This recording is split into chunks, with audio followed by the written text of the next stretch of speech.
Welcome in to the very first episode of Foreigner Loves Filipina. I'm Daryl. I'm Melanie, and we're an age group married couple. It started as an LDR. So earlier today, Melanie and I went for a hike. One of our favorite things to do since she moved to the U.S. is go hiking together. We live in Virginia along the Blue Ridge Mountain, and there's a lot of beautiful places to hike, and so it is something that we like to do on a regular basis. In this very first episode, we're going to share how we first met.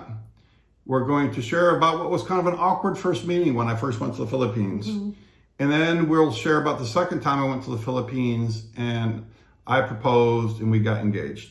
So thank you for watching the video and I hope you enjoy. Thank you.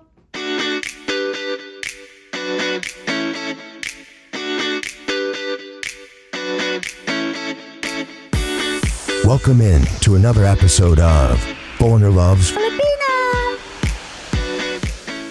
So we met 6 years ago. We were LDR for 3 years. And then she's now been in America for 3 years. We got married just shy of 3 years ago.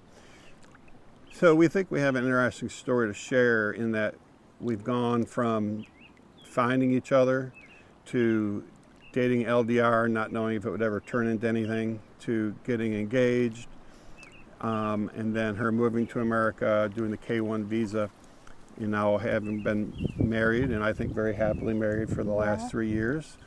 And we know there's a lot of other people out there with similar stories, or maybe in the middle, somewhere in the middle of that maybe we can help with our story, and that's one of our reasons for wanting to share. So let me start off by sharing kind of how we first met. I had dated a Filipino here in America for a period of time, and we had began planning a trip to the Philippines to go back to her hometown. And we ended up breaking up, and I ended up being really disappointed at first because I'd gotten really excited about planning the trip to the Philippines. I'd been doing a lot of research on where we were going to go and watching a lot of videos, and I was like, dang, well, now I can't go. And then at some point I said, wait, yes, I can go, but why can't I go? I had traveled by myself my whole business career around the United States, but I'd never traveled by myself internationally. And I said, I'm going to do that. And Anthony Bourdain, with his food show where he traveled around the world, was kind of my inspiration. I was like, I can do that. I said, that'd be something interesting.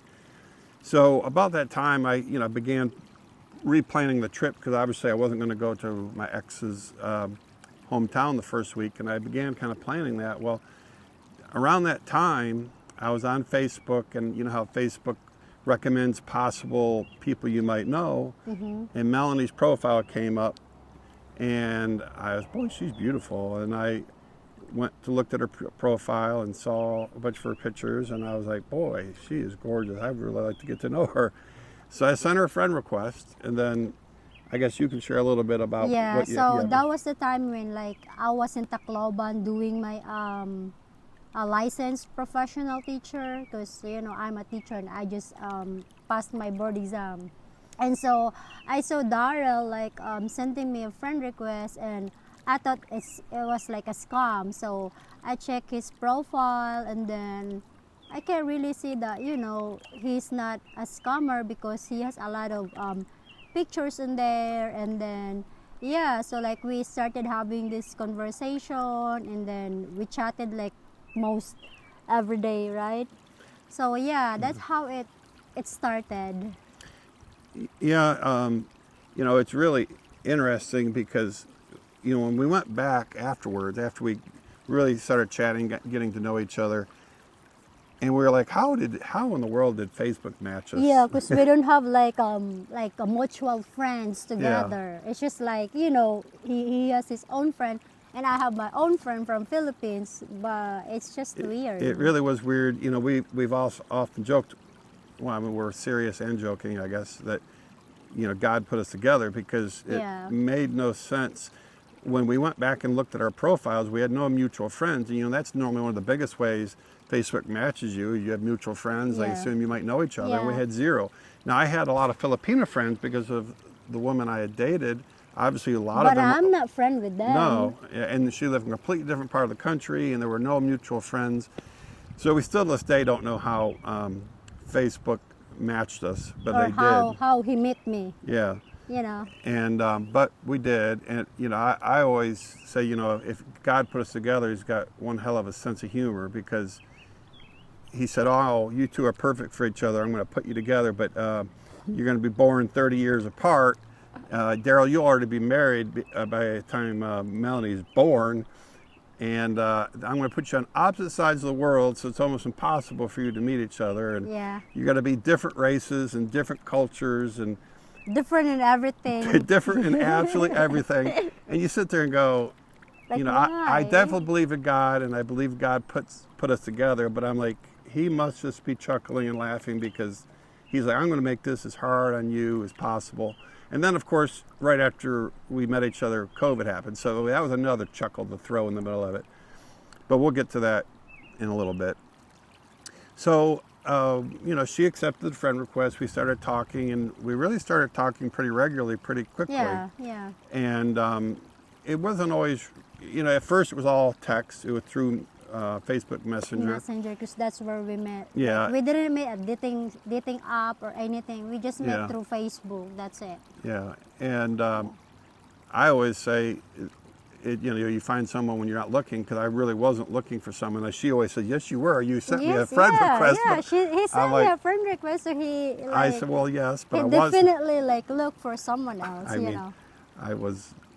when I saw a beautiful woman, I had to say hi. But we weren't, like I said, neither of us were on a dating app. It just kind of fate brought us together, and the fact that I was planning to go to the Philippines. But I did not tell her for quite a long time that I was planning to come to the Philippines, because first I just wanted to make sure we connected and it was really going somewhere. But also, you know, I wondered, you know, I felt like if I told her right away, "Oh, I'm coming to the Philippines," that it would really kind of mess things up as Yeah. far as maybe what her motivations were in trying to get me there. So I didn't tell her probably at least a good month into the relationship. And but at some point I told her, you know, "I'm coming to the Philippines. Can I come see you?" And, you know, you can kind of... Yeah, I mean, like when he started talking about like visiting the Philippines, and I was like really excited, because you know I can't also wait to meet Daryl in person. But then at the same time, like I'm nervous, because it's like the first time I'm gonna be meeting a foreigner. So yeah. Yeah, she lives in a very rural area, definitely out in the Remote. province. Yeah. She's about a 4-hour ride from the closest airport, which is in Tacloban. So anyhow, I, you know, eventually told her I was coming. Somewhere in there, we started video chatting, and that's another whole story. Our first video chat was really quite humorous, but we did start video chatting, and then we kind of built this routine where we talked every single day. The routine, and obviously we were exactly 12 hours difference. So her So, like, mornings and nights, you know, So like obviously. I woke up in the morning, and then he's like going to bed. So like that's how, like, you know, we have a conversation, and after that we just like go in our Yeah, so she would send me a text saying that she was awake. I'm awake. We would normally text for a little bit. Normally around that time, it was normally around 7 Yeah. a.m. to her, 7 p.m. to me. I was normally out having dinner or at the bar with some friends. And so we would normally text for a while. And then when I got home from dinner, I would tell her, and then we would video chat. And so we video chatted every single day once we started video yeah, chatting. but like our video chat is not like really take like 2 hours. It's just Yeah. like 30 minutes, or like Yeah. sometimes I think the long time is like 45 minutes or something. Yeah, it was more of a checking in. Yeah. And we knew it was important to keep communication, and so we communicated every day regularly. But yeah. it was, yeah, we weren't having, you know, you hear these couples, they talk for Like 24/7. Yeah, we That's weren't like that. crazy. We weren't like that. When I went to the Philippines, I did not tell any of my friends or family that I was going to meet Melanie. Nobody knew I had met Melanie. And of course, when I first started planning the trip, I was planning just to go by myself. It was not to meet her, but it became a big part of the trip. But I was very hesitant to tell anybody that I was going, because I knew everyone would think I was nuts. to be going to the crazy American. crazy man going after this young Filipina on the other side of the world, and particularly because I had gone through a pretty rough divorce, had been through some rough years of trying to co-parent, and so I had become very cold, I guess, towards marriage, towards women in general. I had swore I would never get married again, and I was very adamant about it to all my friends, and I meant it. I never thought I'd get married again, and so I knew it was going to be a real adjustment for my friends and family to find out that I'd met this girl. I'd been single for about 12 years. Well, by single I mean not married. I mean I dated people, and I had decided I was never going to marry again. And then when I met Melanie, it changed quite rapidly. And I really couldn't blame any of my friends or family for thinking I was nuts if they did. So I decided pretty early on, if people don't agree or don't understand, that's fine. I'm not gonna let that bother me, and I'm not gonna judge them for feeling that way. Because frankly, if one of my friends had told me they were gonna go to the other side of the world to meet some girl, and then comes home after one trip and says, I'm gonna marry her, I would have thought they were crazy. So, you know, it wasn't unreasonable for them to think I was crazy. I will say all my friends and family were quite supportive, at least outwardly to me. I'm sure some of them thought I was nuts, but if they thought so, they kept it to themselves. And what I told all my friends was, you don't have to understand, you don't even have to approve. All I ask is that you root for me and not against me. Because that's one thing I do hate, is when people are silently kind of in the background going, I told him it wouldn't work, you know, he should have known better. And to the best of my knowledge, all my friends and family were rooting for me, but I'm sure even up to the day we actually got married, there were people that thought it would never happen. And so eventually I ended up going to the Philippines in May of 19. So we first met in January of 19. I went in May of 19. I flew into Manila. I spent a couple of days there just to adjust the time change, and then flew from Manila to Tacloban. Yeah. And she met me at the airport with her brother and her sister-in-law. Mm-hmm. And obviously, you know, we've since shared. It was really a pretty anxious time for both of us, because I flew there and I was not sure she was going to be there, you know. Well, that's how I felt too. I'm not gonna sure if he's gonna be there, if he's gonna show up, you know. Yeah, and so it's just like both of like trying to like think that is he really real or is she really real, you know. So yeah. So we first met there at Tacloban. I rented a car. She had ridden a bus in. She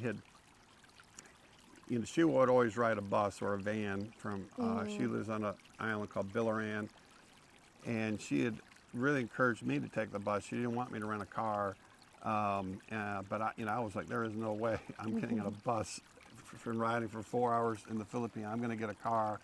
Well, that ended up being quite a fiasco, or an event. What is fiasco? Fiasco, it's just something crazy happens. And so we get to rent the car, and just renting the car itself was weird, because the guy picks us up, he takes us to this little small place, and it's like in the back, and he has a handwritten contract, and I have to pay in cash, and he wants her to sign. I'm like, boy, I really am. I'm not in America. And then he takes us out to the car, and it's a stick shift. And I know how to drive stick shift. I've driven them. My first car was a stick shift, but it had been over 30 years since I had driven a stick shift. So now here I am in a foreign country with a girl I am just meeting for the first time, with her brother and sister-in-law kind of watching me, and I've got to try to remember how to do the stick shift and get the timing right with the clutch. And Yeah, because we don't even know like stick shift or whatever is the, because like we didn't drive car. yeah, they don't drive cars; Yeah, they only drive motorcycles. So we didn't know the difference, like of how you drive the car when it comes like that. So we didn't know that he's already struggling, and he didn't even tell us. But he's doing good though. He's doing good. I really wore We're out that doing clutch. I mean, I was really revving it. It took me a little while, but eventually I got it. But the other thing is the roads in the Philippines are just total chaos. I mean, it's just, Yeah, luckily they are on the right side of the road, so it's not you're driving on the left side. On But the beyond that, there's almost nothing similar to driving in America. I mean, there are people everywhere. There are dogs sleeping in the road. all different kind of animals, Yeah. cow, you name it. Yeah, they it's all literally, in there. you'll come around a curve, and there's no straight streets. So you come around a curve, and there'll just be a pile of rocks there where they're getting ready to do construction. No warning, no nothing. Or they'll be drying rice or drying all coconut coconuts. in the middle of the road, and you got to drive around it. And Yeah. I always say the most dangerous thing I did that entire trip was drive. I mean, it really was insane.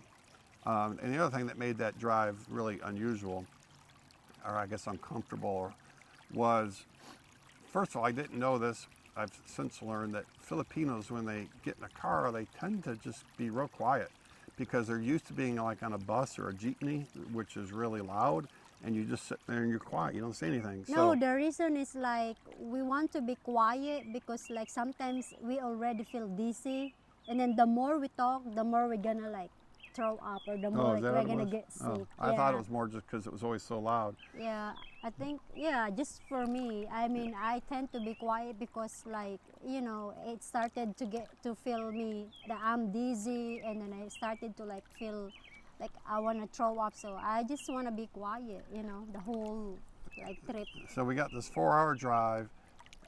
I'm driving, she's in the passenger seat, her brother and sister-in-law are in the back, and I'm trying to drive and negotiate the streets and carry a conversation, and she's sitting there saying virtually nothing. And luckily, Sister Darcelette, I'd gotten to know her quite well through the video chats, and so her and I talked more than anybody. And then I would try to talk to her brother, who I thought knew English, but I then learned later that, well, he understands a little bit of English. He doesn't speak English. Yeah. I would say something, he would just always nod at me. And so it was really uncomfortable because I was like, boy, this isn't going well, because she's just sitting there so quiet, and like it was just kind of uncomfortable 4 hours. But we made it to Naval, which that's about 3 of the 4 hours drive. So we drove there and got an Airbnb, and we were supposed to get her brother and sister-in-law back to their house, but it was running too late. So we stayed in our first Airbnb, Yeah. and that's where we did the first boom boom, right there, with Oh, you had to say that. with her brother and sister-in-law out in the hall. Yeah. Like it's awkward. Feel Yeah. like, you think they hear us. I don't know if they heard us or not. I never I asked. think so. But that was also when I learned Filipinos can sleep anywhere, because we were in an upstairs loft area, and our room had air conditioning, but out where they were sleeping had no air conditioning. It had to be 100 degrees. And then the sofa is like, It's just a love it's seat. like it's a love seat, Yeah, but it's they're like just- so small. Yeah, they're just And they're tangled just up. like tangled up, like together. And they were just sleeping away when we woke up, and I was Yeah. like, wow, I have no idea how you sleep there. But Filipinos can sleep anywhere. I certainly learned that. Yep, we can sleep anywhere, everywhere. Yeah. So the next morning we got up and went to visit her family. So we went to her barangay and met her parents, and met her nieces and nephews. Yeah, my family. All of her family. Yeah. And I felt very, very welcome there. And I wish I had known what is it? What do you call this when you're supposed to do this? Now, the mano po, like Yeah, blessing. I didn't know that. Bless. That I would have done that to her parents. But all the girls and kids came up to me and did that, and I didn't know what was going on. I'm like, what in the world is that? Yeah, I didn't tell him about it because I don't want him to like do it. Like, I don't know how to explain it, but yeah, I just don't want him to like do our tradition if it's just like his first time. I don't want him to Feel obligated? yeah, something like that. So So we met the family, and I brought gifts, particularly for the kids. yeah, And they really enjoyed it. I brought big bubbles Big that bubbles. the kids could play with, And of course, chocolates. and a lot of chocolates. Yeah. And of course, they made me feel very welcome. That's one thing about Filipinos; they definitely make you feel welcome. And she had a big banner welcoming you to the Philippines, and I don't remember if there was cake. Was there cake? No, we don't have. No we don't cake, have cake. but- But yeah, we have like a big banner like saying "Welcome to the Philippines, Darrell," and then with all his pictures in there. So Yeah. yeah. So we spent the first few days, just meeting her family. We went to the beach together. We went to some waterfalls. I tried to climb a giant rock up to the waterfalls and almost fell, but luckily her brother saved me and pushed me up the rock. Yeah, like 3 people like help him just I to, got like, myself in a bad spot. And so we spent those first few days together. And then, I had decided I was going to take her to El Nino, if everything went well in the first week. Of course, the main purpose of meeting was just to see, is she real? Is our connection still the same once we meet? If I meant to be to you. Yeah, I mean, I was already in love with Melanie before I met her. Yeah, but then sometimes it's different online and in person. The connection is like different. Yeah, I just wasn't sure if the Yeah. connection would still be the same, or you get there and you find out a Yeah, lot of the- what you've heard is a bunch of lies, or there's a bunch of things you haven't been told, Yeah. but none of it was like that. So we flew off to El Nino El and Nido. spent a week in El Nino. Actually, it's El Nido, Palawan. El Nido. Yeah. Yeah, I always say it wrong. It's okay. And so there we got to know each other, I guess, kind of on a different level because it was our first time really spending some time alone. Yeah. We did the island hopping and cliff climbing and just did a lot of restaurants Yeah. together. She had her first Margarita. margarita. She'd Yeah. never had any liquor other than First plane, first margarita, first traveling like inside the Philippines. It's all like first. yeah. So that all went really well, and we had a great time. And then we flew back to Manila, and I flew her home, and then her brother and sister-in-law picked her up, and then I flew back to America. Yeah, so I mean, I hadn't proposed or anything, but I Right. did start the 90-day fiance paperwork as soon as I got home. I got home in June of 19, and I think I submitted the paperwork the 4th of July weekend. So we had that in the process pretty much immediately. Yeah, because we're supposed to do like a tourist visa, but then like when we look at it or like we try to search, the possibilities to like be approved for a tourist visa, it's not really good. So we end up like doing the 90-day fiance. Yeah, I realized the tourist visa had a very low probability of happening. So we had that in the works, and I went back to see her in December of 19. And it was a similar thing where the first week I spent with her and her family. And then the second week we went to, Bohol, and then we went to Siquijor, no, not Siquijor, Surigao. Surigao. Oh, Yeah. sorry, Surigao. Yeah. And Siargao Yeah. and Bohol, and spent the second week there. And then in Siargao is where I ended up proposing to her, and that whole thing was a fiasco too. It did not go at all the way I planned. I Yeah. was not able to propose when and where I wanted to, and maybe we can share that story if you guys are interested. Let us know in the comments. But that did not go as planned, and I ended up having to propose literally the last day before we flew back to Manila because I had kind of run out of time. Ran out of time. And you know, she did say yes, and so we. Yeah, I kind of know that he's going to propose that time on that in that second trip, because when he was back in America, he asked me my ring size and everything. I was like, oh, maybe he's gonna propose to me, but I'm not really sure. But yeah. Yeah, so we did that, and then of course I flew home December of 19, and then of course we all know what happened in March of 2020. The world shut down. So now here we were engaged, and we're not able to see each other for another 2 years.